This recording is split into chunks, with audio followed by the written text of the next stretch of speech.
Matika, isang boses ang inyong opinyon dito sa Mate.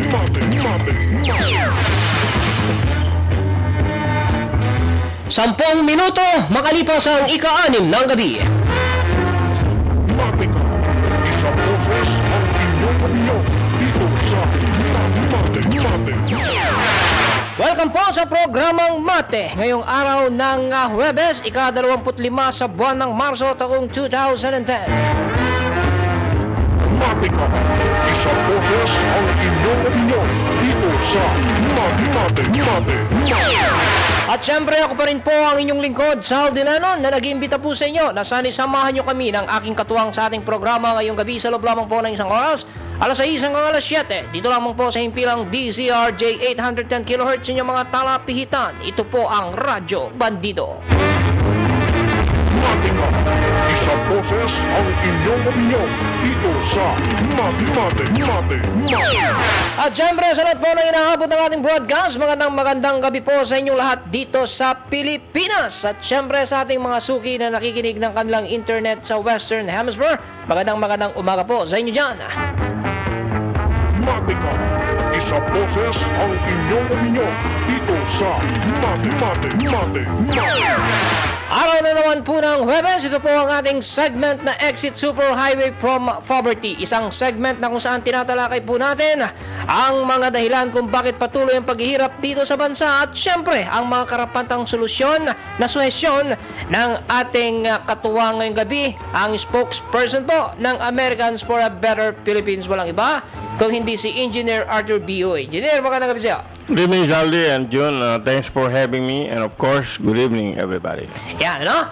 At syempre, ang ating pag-uusapan ngayon ay ito pong lumalalang krisis sa usapin ng sistema ng medisina dito sa ating bansa, no? At kalinsabay nga, tama-tama nito dahil nitong nakaraang araw lang, ilang araw ay naaprubahan na rin sa Estados Unidos yung kanilang medical healthcare na matagal na pinagdidebatihan. Pero narito po si Engineer Arthur B. Uy upang magbigay po ng ilang kanilang obserbasyon kung ano ang nangyayari, kung bakit tila lumalala ang kalagayang pang-medical ng Pilipinas. Engineer? The bottom line nitong problema na ito kasi magagaling ang mga tao natin sa medical field. Hindi lang doktor tsaka nurse, kundi doon sa mga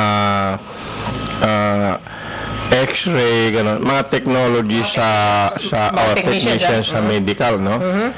Kung nandun yung malaking sweldo sa ibang bansa, wala tayong magawa kung hindi pantayan dapat sana yun para wag sila umalis. Pero wala naman ganong kalaking pondo para pantayan yung sweldo nila. Hindi na natin maiwasan yung yung nangyari na yun. So ang din nun, kailangan talaga maisulong din yung Loveland City. Dahil kung meron yung main purpose nga ng Loveland City, yung medical tsaka education yung number 1 na priority nun.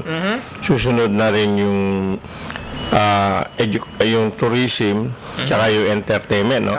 Pero number 1 yung medical tapos yung schooling.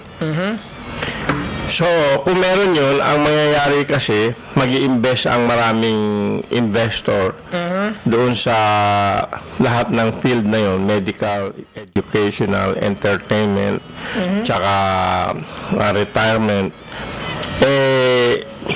Mas mura pa, although mas mahal konti rito, tsaka mas sweldohan natin ang mga nasa profession na medical para wag sila umalis. Ma-afford pa rin na maraming tao na magpagamot kasi marami na rin trabaho. Okay. So, sa binanggit mo yun, parang nakakalungkot ng isipin, dahil sa sobrang kagalingan ng mga Pinoy, sa halip na maging adbentahe, meron palang disadvantage minsan ito, At ito yung dahil sa kagalingan ng mga doktor, ng mga nurses at ng mga tao na sa medical field, ay pinapirate sila ng mga ng mga foreign employer, no? Pero kung hindi naman sila nag-aral na magaling sila, ano naman trabaho nila? Tama, no? Kaya maganda rin yung nag-aaral sila. Kasi kahit umalis sila, magpapadala naman sila ng pera dito na nakakatulong pa rin ng konti sa ekonomiya. Kaya lang wala na tayong doktor, tsaka mga nurse, tsaka mga technician sa medical field. Yun ang malungkot na parte doon. At ang nakakalungkot nga dyan ay yung mga lumitaw na balita ng mga nakarang araw, ano? Na talagang maraming hospital na ang napilitang magsara. Hindi dahil sa kawalan ng pondo, kundi dahil sa kawalan ng staff na mga galing. Doktor, nurses, at ng mga medical technicians. Yun nga. Dahil sa maganda ang sweldo niyo sa ibang bansa, hindi natin mapigilan sila kung hindi kailangan pantayan natin yung sweldo nila. Pero kung mananatili yung kasalukuyang sistema, ay hindi mo kailanman mapapantayan yung sahod na ibinibigay ng foreign employer sa ating mga medical people. Yun din. Kaya nga din importante magawa yung Loveland City para masugpo yung problema na yun. Kaya ang solusyon dyan para talagang hindi na magkaroon ng exodus ng mga maging ng mga teachers, di ba? Ay yung Loveland City dahil gaya nga ng binabanggit natin noon pala, pinapaliwanag mo dito sa ating programa, no?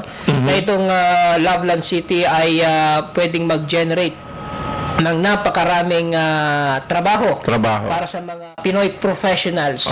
Tsaka yung dating ng maraming mag-aaral dito, tsaka magpapagamot. Malaking tulong yun sa economy ng Pilipinas. Kaya nga, gaya na sinabi mo, ay mukhang hindi nga natin talaga kayang kontrolin ang paglabas ng ating mga doktor, nurses, mga teachers, dahil nga sa kaliitan ng kanilang nakukuhang sahod kung dito lang magtatrabaho sa Pilipinas. Dahil sa bigat ng pamumuhay nga dito sa Pilipinas ngayon, ang simpleng mataas na sahod dito ay hindi pa rin sapat para magkaroon ng disenteng pamumuhay. That's right, exactly. Kaya kung ganyan ang problema, ang maganda rito, engineer, ay talagang merong solusyon na maaaring pantapat sa problemang yan. At yan ay ang Loveland City. Kaya minsan nalulungkot nga tayo, dahil may mga presidential balls talaga, na talagang umaayaw sa charter change, yung baguhin ang ating konstitusyon, lalo na yung limitation sa pag-aari ng mga foreigner sa ating pag-aari ng lupa dito sa Pilipinas. Yun ang malungkot kung ang maihalal natin ayaw ng charter change. Then tuloy lang ang problema natin sa dito sa bansa. Kaya nga, So ito yung kaya nga tama-tama at naibo-broadcast natin itong ideyang ito, engineer, upang sana naman ay makaabot sa kanila na wag na nilang isipin yung political na away sa usapin ng charter change, Isipin nila yung isang punto na kung saan kailangan talagang mabago yan, lalo na sa limitasyon ng pag-aari. Dahil kung hindi mawawala ang limitasyon ng pag-aari, gaya nga ng nababanggit natin noon pa, maraming mga foreign investor, mga Amerikano na sumubok na mag-invest dito, pero dahil sa 60-40, kumuha sila ng partner na Pinoy. Pero at the time na sila magbabakasyon sa kanilang bansa, dahil required yata pag US citizen, every year dapat umuwi ka sa Amerika. Para siguro i-ano mo yung passport, yung visa, di ba? I-renew. Ang nangyayari, pag-uwi ng pagbakasyon ng mga American citizens doon sa US, pagbalik nila, nadali na sila. Naloko na. So, anong nangyayari ngayon? So, hindi na umuulit itong mga American investors na ito na mag-put ulit ng investment dito sa Pilipinas. Hindi. Ang isang solution doon sa problema na yun, gawin lang ng immigration na mas madali ang mag-extend. Tsaka mas mura yung cost. Then marami din hindi rin magiging problema yung pag-uwi.